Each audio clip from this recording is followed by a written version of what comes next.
Hello friends, we are here at the Plaza Hotel in New York City where a special screening of Ravi Kumar's Bhopal, A Prayer for Rain has just ended. It's a wonderful film starring Martin Sheen, Mischa Barton, Rajpal Yadav, Kal Penn and Tannishtha Chatterjee, and it's a must-watch film that almost everyone should be watching.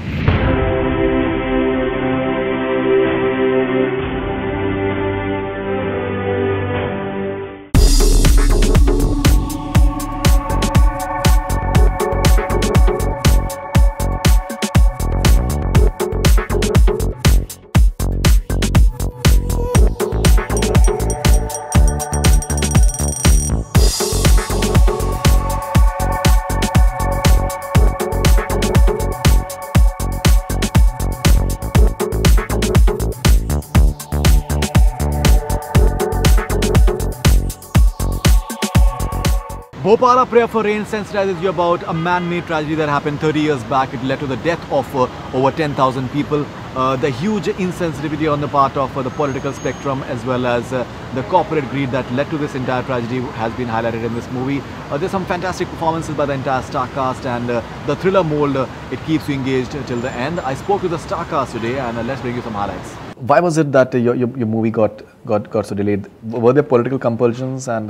No, not necessarily political compulsions. It was just took. We're not delayed that much. We finished the film only last year. It took 5 years to complete, but we finished only last year. And the history of film business, it takes time to set up the distribution channels and festival circuit. How do you react to the fact that the movie is finally releasing after 5 years? Very excited, fingers crossed. I actually haven't seen it in its final cut. I've seen some of the longer rough cuts when we went in for sound mixing. And very much so that it's being released so close to the date, the 30th anniversary of the tragedy of Bhopal, which is December 3rd, 1984. It's nice that the film is finally coming out, and I'm just happy to be able to lend my name to it and do some more interviews for it.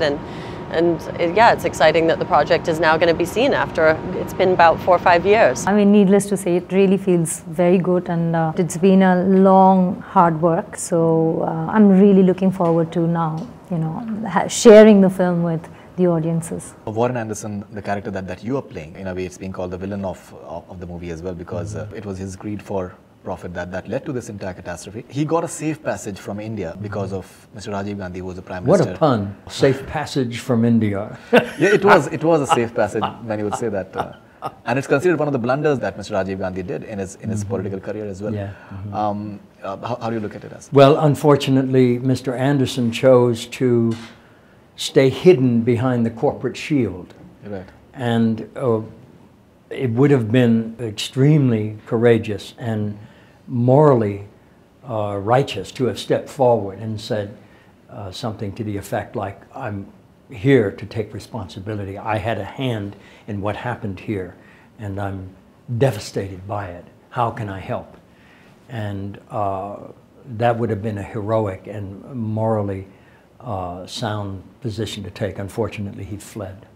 Right. And chose a coward's way out. Now, I understand all of the legal machinations that if you say publicly, I'm responsible, you open yourself up for lawsuits and damage and also criminal prosecution. But that's the risk you have to take to be human. It's about being human, because they were human beings that died there on that night. Thousands of people died. Each one of them lived a life that was as equally important to Mr. Anderson's as his was to himself. So there's no avoiding the reality of what happened and his part in it. I'm not saying that you can lay the whole thing at his feet, but that he was the one face that could have stood up and accepted his responsibility, his role in the tragedy, which would have made all the difference. Do you feel that something concrete should be done so that people of Bhopal can finally feel redeemed in a way? I hope so. I mean, everybody knows the ending to a movie like this, right? So what's compelling about watching the story is watching how it develops and where mistakes were made and what we can learn from. And so, yeah, I hope certainly it starts, or at least continues or elevates a conversation that's been going on for 30 years. Right. Apparently, there have been some protests against the movie as well, that India has not been shown in a proper light in the movie, and even the journalist Raj Kumar Keswani, the way he has been depicted, people apparently they're not happy with it. So how will you deal with it? No, I mean, their protests were before they watched the film. There were misapprehensions about the script and the film itself, because film was in gestation for a very long time and people made up their mind for right or wrong reasons. The film is pro this or pro against this. But once the film has been seen by Bhopal Medical Appeal, Amnesty International, and the Bhopalis themselves. I'll give you an example. I was in Tokyo Film Festival talking to 500 foreigners audience. They were all clapping and appreciating the film. There was one Indian face beaming at me. I looked at her, she looked at me, and after watching the film she came out, she says, she was in tears. She says, I was 13 in Bhopal that night. And she said the way last couple of reels of the film is just exactly what happened. For me, that's what the biggest compliment a director can get from the victim themselves.